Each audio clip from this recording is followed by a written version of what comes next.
Quand notre professeur nous a demandé comment un pneu pouvait permettre de faire des économies d'énergie, on a tourné en rond. On ne savait pas trop pourquoi ni comment s'y prendre.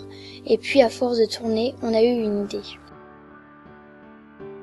Nous sommes allés chercher des informations à la Cité des Sciences à Paris et auprès de spécialistes industriels du pneu comme l'entreprise Bridgestone.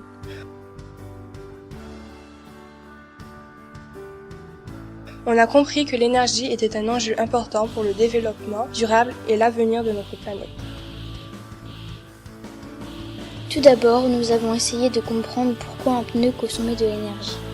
On a découpé un vélo et on a remplacé le pédalier par une perceuse, en mesurant la puissance électrique consommée par la perceuse à l'aide d'un wattmètre. On a constaté que les frottements du pneu sur le home trainer augmentaient la consommation d'énergie électrique de la perceuse. C'est donc sur ce point que nous avons décidé de travailler pour comprendre comment un pneu pouvait permettre de faire des économies d'énergie. Puis, à la Faculté des Sciences, nous avons rencontré des enseignants-chercheurs qui nous ont conseillé pour notre projet.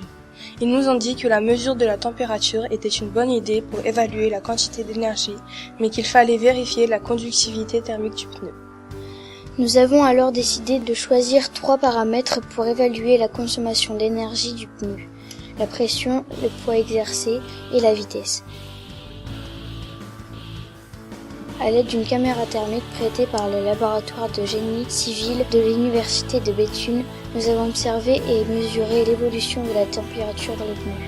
Dans ce projet, nous avons pu apprendre qu'un pneu consommait de l'énergie lorsqu'il frottait sur le sol. Cette résistance au roulement permet de supporter le poids de la voiture lorsqu'elle est en mouvement, d'assurer le contrôle du véhicule et le freinage sur une surface pas plus grande qu'une carte postale. Nous avons découvert qu'une pression trop faible dans le pneu augmentait la consommation d'énergie, tout comme un poids important supportait une vitesse élevée. Pour limiter l'impact énergétique du pneu sur l'environnement, il est donc nécessaire d'adapter son comportement routier en roulant moins vite et respectant les consignes de charge indiquées sur le pneumatique.